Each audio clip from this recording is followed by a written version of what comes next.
Welcome to Smaller Solutions. Today we're looking at part one of a three-part series that we're going to be doing here. The three-part series is basically going to be enhanced bolt carrier groups. Part one, which we're going to do today, is we're going to be looking at enhanced bolt carrier groups. What I mean by enhanced bolt carrier groups are bolt carrier groups that have had additions done to them or improvements done to them over the standard mil spec to make the bolt carrier more reliable, more durable, function better, anything that was done to enhance over the standard mil spec. Part two is going to be on the AR-10 bolt carrier groups enhanced. There's not nearly as many of those, but we're going to take a look at what's out there for the most advanced and most reliable and durable AR-10 bolt carrier groups on the market. And number three is going to be on some of these wonder finishes that we discuss. And we see the nickel borons, the nickel with Teflon, chrome. We've been looking at throughout the last several years of different finishes that have come out to. People even claim that there's you don't need any lubrication, which we'll get into that at a later time as well. We have a photograph here we're showing you, which basically shows all the bolt carrier groups that we're going to be looking at. We showed this to our Patreon people about a week or so ago, so they had an up on what was coming up. If you guys are interested in getting a leg up on what's coming out, please consider going on our Patreon site. Well, first of all, we want to talk about is the base. What is the bolt carrier that we use as the standard? And the standard is the U.S. mil spec M16 bolt carrier group. Now, you guys are not going to be seeing my mug in most of this because we're going to be focusing on the bolt carriers and the various features on it. So I'll be sparing you my mug to look at close-up views of these bolt carriers as I explain them. The point of comparison is going to be the standard Colt mil-spec bolt carrier group that's been pretty much unchanged since the late 60s. What we're going to be looking at here is first off, what is mil-spec and what is mil-standard? Basically what that is the bolt carrier that adheres to all of the U.S. military specifications, U.S. mil standards for use for military weapons. Does mil spec mean it's the best? Absolutely not. What it means is it adheres to the technical data package, it has the minimum life expectancy, and it also has the interchangeability in parts. Now, looking at this bolt carrier, we're seeing 50 years of evolution, but again, it hasn't changed that much. Let's talk a little bit about what the mil spec means. According to the military, this bolt carrier group in bolt has to go through 6,000 rounds without any kind of failure. This bolt carrier does that quite well. The thing is most bolt carriers that we're going to be looking at today, 6,000 rounds is warming it up. The real test is how these bolt carrier groups will hold up over 10,000 rounds, 15,000 rounds, even up to 20,000 rounds. So mil-spec doesn't really mean as much as you would think it would be for as far as quality. So what we're going to do is take a look at this cutaway of a mil-spec bolt carrier so we can see exactly what we're talking about here. So for mil-spec, we have manganese phosphate finish. We have that on both the bolt and the carrier. We have the bolt made out of 8620 steel. We have a Carpenter 158 bolt. Again, the same materials that have been used since the early 60s. Looking at this cutaway, we see the carrier key. We can see the chrome plating in the carrier key. Gas is directed down from the gas tube into the carrier key, down into the key, into the expansion chamber. Now, this is what we refer to as the internal piston. The piston is made up in between the back of the bolt and the back of the bolt carrier. As that pressure moves forward, the bolt moves rearward, the bolt begins to unlock. Now we can see the bolt itself. We can see the ejector, we can see the firing pin, we can see the ejector spring, and we can see the extractor. These are all the parts that make up it.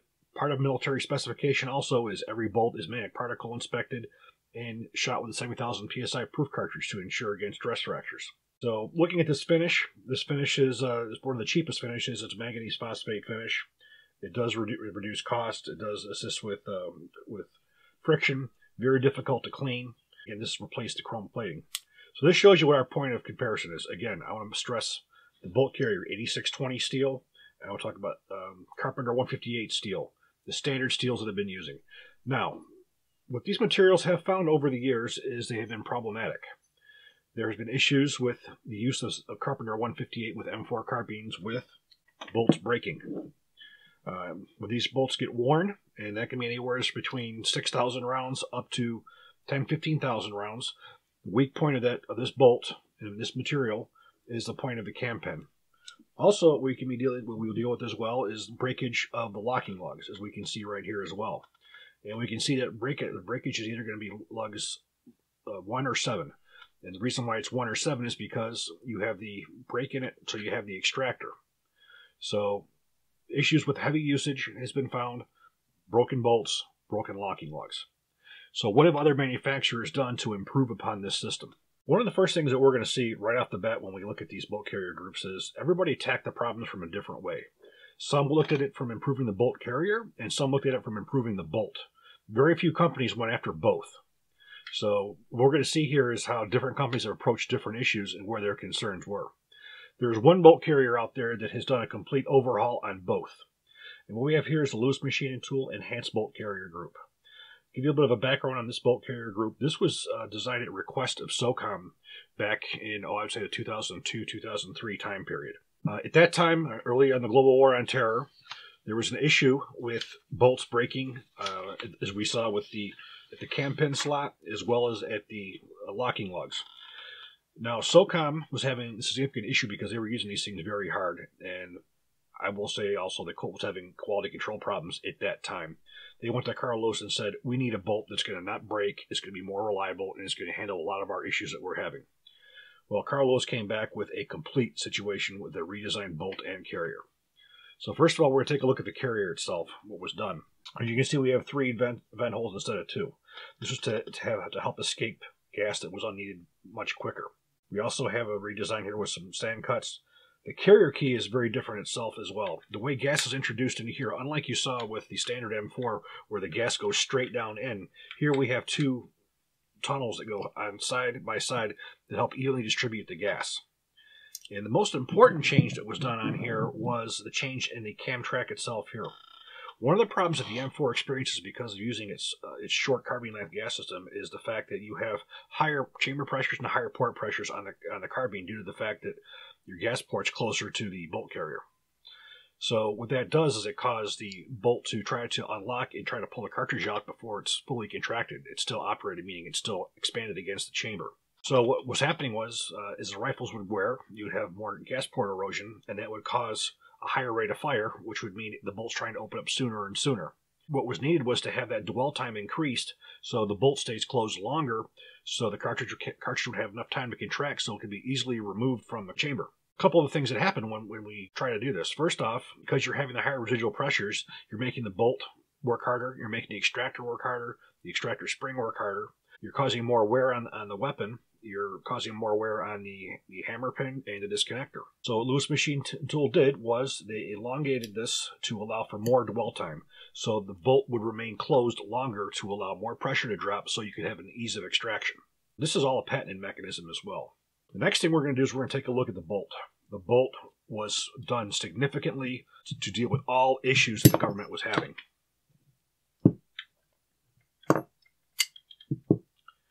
First off, as we saw with the broken bolt, the first thing LMT did was they went with a different bolt material. This is a proprietary bolt material. It is significantly stronger than Carpenter 158. This basically, well, in effect, eliminated the parts breakage. I've been trying to break these for years. I've been unable to. Second of all, an enhanced finish was put on there to make it easier to clean and make it more self-lubricating when it's working inside of the chrome-plated bolt carrier. To deal with extraction, the extractor was redesigned. What we have here is what's referred to as the lobster tail extractor. What's happening here is we have 2 extractor springs instead of 1. One of the problems with using the 1 extractor spring is you only have so much of a compartment in here for the spring to collapse, so you can only use so many coils for the strength. LMT used 2 different springs that significantly increases the extractor force. Also, when you look at the extractor itself, this is significantly larger than a standard extractor, and it has a much heavier bite on it, so it grabs a hold of more of the rim and more aggressively. To deal with the issue regarding broken locking lugs, as you can see, we have a stress cut on here. What this does is it allows the locking lugs to flex with use rather than you can take it all as wear, virtually eliminating the breaking of these locking lugs. Again, I've been trying to break one of these for years. I have thousands and thousands of rounds for these bolts without being able to break. Next thing we're going to take a look at is the breech face itself. There's something else that was done in here that no other manufacturer has done. Well, there are some manufacturers who've done this, but they have done it under license of LMT. We have a fully supported cartridge base. What that means is if you see here, there's a cut in here. So part of the cartridge base is not supported. This is fully supported. What this does is when the rifle is fired with, for instance, water in the barrel or in over the beach condition, it fully supports the cartridge case, making it a stronger locking system and making it safer. So as we can see, there's been multiple things that have been done to this bolt carrier. Now, something else to note about this bolt carrier is this was submitted to the M4 PIP program, where the government was looking to have an increased strength and a more durable and improved bolt carrier group for the M4. There were actually some of these bolt carriers that we're going to be showing you were also submitted to that program. Unfortunately, that program was completely dropped.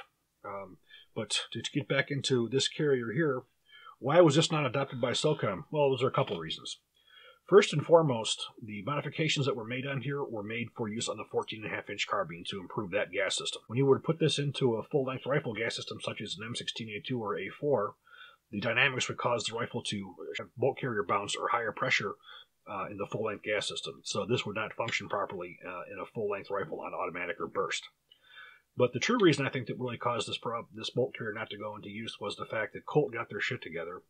They made some modifications in their heat treating process and their finishing process, and they got the bolts working a lot better. Now, those bolts still don't come anywhere near the quality of the LMT bolt carrier group, but it was good enough. But if you're looking for an enhancement and you're using a carbine length gas system, this is certainly the way to go. This is not inexpensive. You're looking at the bolt alone you can buy for $186 MSRP. The complete bolt carrier group you can get for a price of $169 MSRP. So all the links for what you're seeing today are going to be on smallarmsolutions.com, where you can get all the specifications and locations on where to buy these things. Next bolt we're going to look at, this is just a bolt that's manufactured by HM Bolt. Now, as we saw here from the broken bolt, this company decided they wanted to try to attack the durability of the bolt from it not breaking.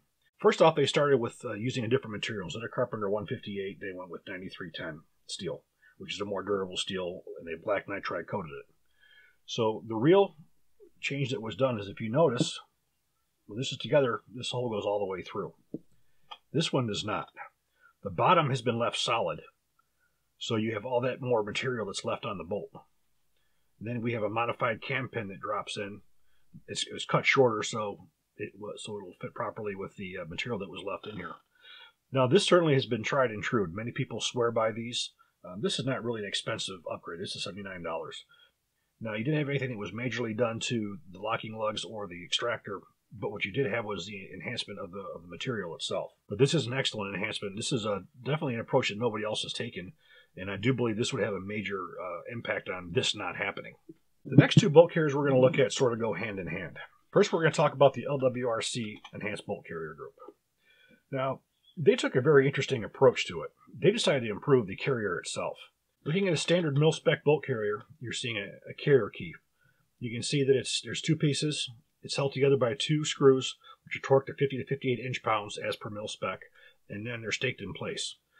Well, if these were to come loose or they were to break, first of all, if they were to break, you would have your rifle locked up and wouldn't cycle. And if they were loose, you would have short stroking. You'd be losing gas through here that would cause the rifle to short stroke. LWRC's approach to this was they had already had patented a system where you had their piston carrier, where you had a hump that was machined into it. This was patented by Jesse Gomez at LWRCI. Basically changed the hump for the external piston into what you see here, which is a slot for a carrier key. So this is one piece right here. Then you have a stainless steel gas key, which is screwed into place and then pinned into place. What this does is it completely eliminates any possibility of gas being leaked from this area in here. In fact, the way this bolt carrier is set up, the only way gas can be leaked is if the bolt carrier gas rings are missing. The material has not been given for as far as what this bolt carrier is made out of, but you're looking at an MSRP for around $299 for this entire bolt carrier group. Now, the bolt we see in here was another bolt that was enhanced. This has a lot of LMT technology in it. We're not going to talk about this bolt because this enhanced bolt has never been sold by LWRCI. Now, the system that you see here was another complete bolt carrier group that was submitted for the M4 PIP program, which, again, was canceled. Just right along the LMT carrier. We do have a nickel-type finish on here as well. And what we're going to do now is look at another one that is very similar. This is POF. Now, the POF USA, again, we have no data for as far as what their materials are. As you can see, they went with the same type of a carrier key, which you have a solid bolt carrier with a pinned-in gas key. Now, this system was patented by LWRC for as far as this design. Now, what really makes the POF different is the use of the roller cam. Now, this roller cam which is also patented. As we can see from here, we have the roller cam pin. This is the most significant aspect of this carrier group, in my opinion. Well, this roller cam is not entirely new. If you look at some of the early prototypes of the AR-10 back in the 50s, you would see something similar to this. Not exactly the same, but similar. The whole point of this is to be much easier on the wear on the inside of the receiver, where you have the transition with the cam from locking to unlocking. And this is a very good reliability enhancement. If you look at the finish on here, we have a high nickel phosphate, which is a very durable finish as well. We're looking at an MSRP of $255.99. The bolt on here generally is chrome, but it looks like they've switched over to doing the same kind of a phosphate nickel on the bolt itself. And the last I had known the bolt was the same Carpenter 158. I could be wrong on that, but they don't have any specifications. So these two are intertwined in the fact that they both use the one-piece bolt carrier. But there was a slightly different way it was assembled, but these are basically the same type of a gas systems. Either one of these systems are excellent. Next one we're going to look at is by Sharps Rifle Company. Now, this was another bolt that was submitted to the M4 PIP program. It was developed by a gentleman named Mike Blank, and what he did was change the profile of the locking lugs from being squared off to having some tapers on them. Now, what this was supposed to do was to help with reliability and locking in a dirty chamber, which it did, and it did well. Like everything else with the M4 PIP, it was canceled. This was an original bolt that was used during the trials. This was the original design. And what we have here is the current production, which is referred to as the Sharps Reliable. This has had some modifications through it. This has also been very, very well tried and tested. Now, the finish on here, the bolt is S7 steel. This is another one of the really improved steels that are being used. Shot peen bolt. It has a DLC coating, or NPS+. The bolt carrier group you see here is also Sharps Rifle Company, and where it has its major enhancement is to the back right here. We have some flares on here which make it fit more securely in the buffer assembly, the buffer tube. What this does is it fills up more of the buffer tube, giving a more tight, snug fit to keep everything in line properly. You can purchase the bolt itself for an MSRP of $79.99, or you can purchase the entire bolt carrier group for $169.99. This is another enhancement of the bolt. The only thing I was disappointed in this particular bolt, when I had spoken to Mike Blank, was he went after the issue regarding the locking lugs themselves, but he didn't really do a lot of improvements on the extraction system. He does use an improved tool steel, S7 tool steel, so it is stronger than the Carpenter 158.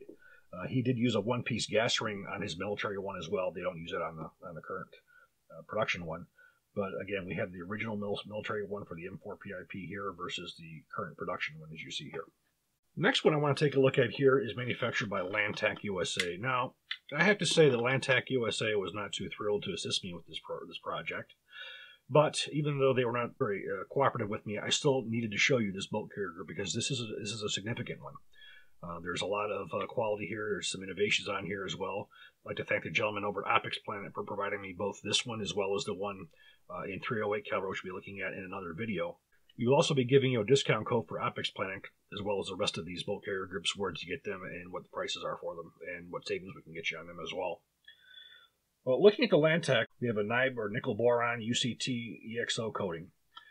The carrier itself is 8620 stainless steel. One of the very interesting things about the carrier is if you look at the gas port here, instead of the gas coming out at say 3 o'clock, it's coming out at around 1 o'clock. It's shooting the gas forward. Well, what does this do? Helps keep gas out of your face as well as anybody next to you. And also when you're doing suppressed firing, it also helps get some of that gas away from your face and ejecting it out forward. So this is a really interesting aspect of this design. At the back, we have that same flared boss we saw on the Sharps. Again, gives you proper alignment to keep everything straighter. Looking at the cam pen, we have a newly designed cam pen which is rounded, doesn't have the sharp edges, which also does not wear nearly as hard on the upper receiver as a standard square one. The bolt is Carpenter 158, so we don't really have an enhancement in bolt, but we do have a magnetic particle and proof tested bolt. We have a standard extractor. Now the MSRP on this is $232.49. This was one of my favorites. I really do like the way that they had done this here. And getting that gas moved. That was something that LMT did for as far as injecting gas sooner by changing the location of the port. But these guys here actually ejected forward. This was done on the early AR-10s. The early AR-10s had gas ports that were machined forward on angles to get gas to come out on an angle instead of straight out. Next one that we're going to look at is JP Enterprises. Now, JP is another company that was not cooperative in this endeavor. Not always been that way. While John Paul was still involved with it, he was very helpful to me in providing me gear so I could do reviews on his equipment. But whoever was in charge of new management decided they didn't want to assist. So I'd like to thank Roy Hill at Brownells for loaning me this so I can be able to show you this. This is also a very significant bolt carrier group. JP is known for some of the most high quality in the industry. This carrier itself is their full mass. It's a polished QPQ finish. It's a 416 stainless steel. 100% increase in bearing surfaces for smoother operation on all these areas that you're going to see in here. And it also has lower wear on the upper receiver. It has an MSRP of $214 for the carrier only. Now the bolt is of a different situation. The bolt is very, very significant. JP is known for making some of the most high precision and durable bolts in the industry. What we have here is a chromium nitride finish. Now this is the chromium nitride that has the stainless steel type finish. This is no longer in production. They now have a black DLC. This bolt's made of 9310 steel. There's additional material around the cam pin hole. You have an enhanced ejector as well. This one's definitely very well worth looking at, whether you're looking at 5.56, 308, 6.8. JP offers bolts in all different calibers. This is not cheap. The cost of this bolt has an MSRP of $118.99. But JP is a very significant enhancement to any weapon system. The next one we have is manufactured by DS Arms. Now, this one wasn't so much as significant enhancements. However, they do use an 8620 steel. The bolt, however, is a 9310 super alloy and is MPI and proof tested. So you do have an enhanced material on the bolt. The thing that's neat about this one here is you see these sand grooves. These sand grooves are similar to that of an FAL. Well, as you can imagine, DSR manufactures FAL, so it sort of put that technology over and put it into their enhanced bolt carrier group as well. Very, very well machined. You got a little bit of extra mass on here, it appears as well. Now, having additional mass on here basically slows down your rate of fire, and it gives you a little more reliability and durability. We're going to be looking at some of the lightweight bolts in a minute. We're going to get into that. But very, very well machined, stronger bolt, stronger material, and sand cuts. This next one is definitely out of the box thinking. This was manufactured by a company called Black Rifle Arms, and it has what's referred to as buffer technology. It's a polymer rear in the back of the carrier. The carrier itself is 8620 steel. It has a Nybex XL Fail Zero coating or UCT type coating. Now the polymer rear, what this was designed to do is first off to reduce friction and wear, and it was also to decrease recoil. Now, I haven't had a chance to fire this one yet, but I will be. You will be hearing more about this carrier. Now, for as far as this polymer core is concerned, it's sustained over 17,000 rounds without failing. If it was to fail, this would pop right out and you could put a new one in. So this was something that was really, really interesting. It's another. This is something that nobody else has really looked at for as far as dealing with recoil and parts wear. So this is significantly different. It's new, and it's something that I do intend on giving you some report back on. The next one we're looking at is manufactured by Voodoo Arms, and when we say one piece, we mean one piece. Now, for as far as how they machine this, I have no clue. As you see, the carrier key, everything is all one piece of steel, and they manufacture the carrier key. They somehow drilled this down into here. There's no hole in the bottom here, so I'm not quite sure how they did that, but this is a true one-piece carrier. It has what they call a life coat finish. It's a two-stage finish, nickel and physical vapor deposition. The carrier is manufactured from 8620 forged steel with an MSRP of $199.99 with bolt. For as far as the bolt's concerned, we were not given any specifications on here for as far as what the material is. This is another one that I'll be doing some testing on as well. This is very, very interesting in how they were able to accomplish this for as far as manufacturing. Trying to think of how you would get, any kind of a drill to come in here and then go down here to drill your gas port. So this is pretty interesting. Another thing to notice on the Voodoo carrier is you see how this is beveled at the back here. That's another enhancement that they have as well. It's funny, many companies have made this larger. These guys sort of made it a little bit smaller in the back. But this is a very significant advancement. I'm very curious to see how this one works, and you'll be hearing back on this one as well. Next one we're going to look at is adjustable gas systems. Now, a lot of companies and a lot of people nowadays are doing a lot with suppressors. Now, as you may or may not know, when you suppress a firearm, you are increasing the wear and tear on it because you're getting higher pressures due to the use of that suppressor. What that does is it increases your bolt carrier velocity, And as we talked about before, with having a shorter gas system, when you increase your bolt velocity, your cartridge case is trying to be extracted while it still has residual pressure in it, which makes it harder on the extractor spring, and causes parts to wear. What we have here is a bolt carrier that was designed by Gemtech, which has two positions. If we flip it over here, we can see we have a unsuppressed and suppressed position. When it's unsuppressed, it runs normal. When it's switched over in the suppressed position, what that does is it closes the gas port up a little bit, and it decreases how much gas is going in there. So what does this do? Well, when you fire this thing, the suppressor on, and you fire it on the unsuppressed, you will see your ejection pattern of your cartridge cases go about 1 o'clock, showing that it's overgassed. You flip it over to suppressed, now you're going to start seeing your cartridge cases eject around 5 o'clock, where it normally would if it wasn't suppressed. So just by switching that lever over, you have a significant decrease in gas. So basically what you're going to be getting with that is you're going to be getting a reduction in carrier speed when suppressed, a reduction in felt recoil, and reduces blowback in the shooter's face when suppressed as well. Less wear in the system when suppressed. In a 14.5-inch barrel, there's a 25% decrease in carrier velocity suppressed. This is designed for supersonic ammunition only. You do not want to fire any subsonic ammunition with this. Unfortunately, there's no public specifications on the carrier. The bolt that's in here is a standard Colt mil-spec bolt. This only comes as the carrier. There's no bolt carrier that comes with it. Now, there's an MSRP on this for $231.99, and I have to say this is a very useful. This is my bolt I've had for quite some time. I use this on a regular basis. I think this is an excellent design. Any of you guys who are running suppressors who are not using adjustable gas blocks, this is an excellent option. Now, there's another bolt carrier as well, manufactured by Bootleg, which is very, very similar in the way that it works. This is also S7 tool steel, and it has a lithium isonite coating. The difference between this one and that one is we have a 4-position gas valve instead of 2. We can adjust this from the right side or the left side, where with the Gemtech you have to remove the bolt carrier and so adjust on the left side. And we have suppressed, we have unsuppressed, and we also have additional setting for each. So we have degrees of what we can adjust the gas to. This is an excellent enhancement even over the Gemtech. I have not really used this one yet, but I have used the Gemtech.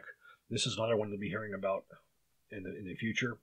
And again, just like the Gemtech, you're looking to reduce carrier speed and suppress reduction in felt recoil and blowback to the shooter's face. Now this is comes with a standard bolt. We did not get any information on what kind of bolt it was. This could be anything. The MSRP on this one is a little bit cheaper than the Gemtech, $199.95. Again, this one and the Gemtech, both of them would be excellent options for somebody who's using a suppressor without having to use a gas block. We do have another option for as far as adjustable gas as well. This is manufactured by a company called Rubber City Armory. These guys were really one of the pioneers of black nitride. I've used a lot of their products in the past. This one here I have used as well. What's so special about this one is the way this one adjusts. If you look here, you can see a set screw, which has a high temperature Loctite on it. And what you do is you can adjust this with an Allen key until you get to your desired gas setting. The big difference between, say, this and the Gemtech is this one here, you would be using the same load with the same suppressed or unsuppressed. You would have one setting for it. This is not as easy as just selecting from suppressed to unsuppressed. This one you really have to hand adjust. This does come with 4 or 5 additional gas plugs here for you to be able to take out and readjust. Now, the carrier is made out of 8620 steel, black nitride coated. The bolt is 9310 tool steel, so you have an enhanced bolt here as well. It's manufactured of stronger material than the mil spec. Now, this has an MSRP of $189.99. Again, you can get these with or without the adjustment here. This is one of my favorite of the black finishes. This is very, very easy to clean. It's very, very easy, just wipes right off. If I couldn't have chrome, this probably would be my second choice, would be the black nitride that you see right here. Next thing we're going to look at is what we call lightweight bolt carrier groups. Now, as you can see, a lot of material has been removed. Now, the reason for this was to lighten the recoil. Now, by having a lighter bolt carrier, you have a lighter mass reciprocating back at you, resulting in less recoil, which also does increase your rate of fire by not having that extra weight to give you a little bit more dwell time. But those who are doing action shooting, they tend to like these because it gives you a faster lockup with less recoil. Now, the one that we're looking at here is manufactured by Young Manufacturing. One of the things I want to show you about Young Manufacturing here is they are one company, or actually two companies, Young Manufacturing and Smith Enterprises, that do not stake the carrier key screws. Now, let's talk about that for a minute. Why don't they? Because, to be honest with you, it's not necessary. If these are assembled properly, meaning you use a high temperature Loctite and you torque them to 50 to 58 inch-pounds, these are not going to come loose unless the screws break. And if the screws break, the staking is not going to help. Do I stake my carrier key screws? Yes, I do, for no other reason than it was mil-spec. Is it necessary? No. If you wanted us to go ahead and have these staked or stake them yourself, you could do it. But is it actually necessary? No. The only time these come loose is when they are not put in properly, they're not torqued properly. There was an earlier specification for this, which was 30 to 38 inch-pounds. That was found to be problematic during the early global war on terror with the M4 carbines, and Colt changed the specifications, and the military changed it to 50 to 58 inch-pounds. So I just wanted to let you know that right off the bat. As you can see, a lot of material has been removed all over. Now, one of the things that Young Manufacturing is very well known for is having more bearing surface here, which causes less wear on the upper receiver. Unfortunately, I don't have any public specifications for as far as what the materials are of the bolt carrier or the bolt, but I will tell you, again, chrome. Chrome I'm very, very fond of. That is my favorite of all the finishes. That's definitely one that I would recommend. Now, all the bolts by Young Manufacturing, as you may be able to see here, are magnetic particle proof tested and shot with a high pressure round for quality. The next one we're going to take a look at is the same type of a carrier manufactured by Faxon Firearms. Now this goes down to 6.24 pounds. This is significantly lighter than the standard bolt carrier. This particular one has a PVD chameleon finish on it. It's basically a chameleon PVD QPQ and TIN, or titanium nitride finish. The carrier is 8620 steel. It's mil-spec or better. For as far as the bolts, Faxon has gone ahead and made it out of 93 tool steel to make it much, much better. Another enhancement that Faxon's done on here is they've done a bolt lugs chamfered at 45 degrees to increase reliability. Faxon Firearms has come an extremely long way in this industry. Probably 10 years ago, they were hardly even in the firearms business at all. The implementation of the ARAC, as well as now manufacturing significant different types of bolt carriers, barrels, pistol and rifle barrels. They are now a major player. Now we have a MSRP of $299.99. Now that's specifically because it has this particular finish on it. You can also get this in a titanium nitride. You can get it in a black UPQ. There are some other finishes as well. But I definitely would take a look at anything that's put out by Faxon. Their bolts are definitely a better material than the standard mil-spec. The last thing I want to show you is another enhancement. This particular one is from JP Enterprises. Again, thanks to Roy Hill for providing this for me to be able to show you. This one-piece gas ring is a significant enhancement over the standard beer can gas rings that are used on standard mil-spec ones. They make these for both the 5.56 and the 7.62 bolt carrier groups. There was one more carrier I wanted to bring to you, but unfortunately it wasn't ready for prime time at the time I was doing this. It's manufactured by Surefire. It's a carrier that was designed for use with suppressed rifles. And we're going to be sure to bring that one to you. As you see what we have here, many companies have gone to look at different areas that they wanted to improve of the bolt carrier. Some wanted better materials. They wanted improved bolts. Some wanted an enhanced carrier. Some wanted both. Some wanted more ingenuity for as far as ways to reduce recoil. And others to make the guns that much more friendly to use with sound suppressors. These are the ones that I feel are the most significant that's out there. There's a lot of bolt carriers out there. There's a lot of ones that are manufactured under, differently, different finishes, different quality. Not all bolt carriers are created equal. There's some real garbage out there, so you really do got to watch out for that as well. But for as far as making the rifle work that much better, taking the standard mil-spec and making it better, these are the ones that you need to look at. Go to our website. You'll be able to see the product specifications, and you'll also be able to see where to get all these bolt carriers at. I do want to really give a call out to Roy Hills at Brownells, as well as Optics Planet, for providing us with some stuff that some manufacturers wouldn't. Again, it's not really about being pissed off at a particular manufacturer because you don't want to help, so screw them. We're not going to show it. That's not what we're doing here. I want to show the products, regardless of whether they want to help out or not. I want you to see the best that was out there. So next time you go to look for a bolt carrier, you've got some information here before you go and you decide one. I hope you guys enjoyed this. Please stay tuned for part 2. Part 2 is going to be enhanced AR-10 bolt carriers, and you'll be seeing that soon. If you have any questions, please leave a comment. Please subscribe. Even better, share. And if you consider our Patreon, that would be excellent as well. Thank you.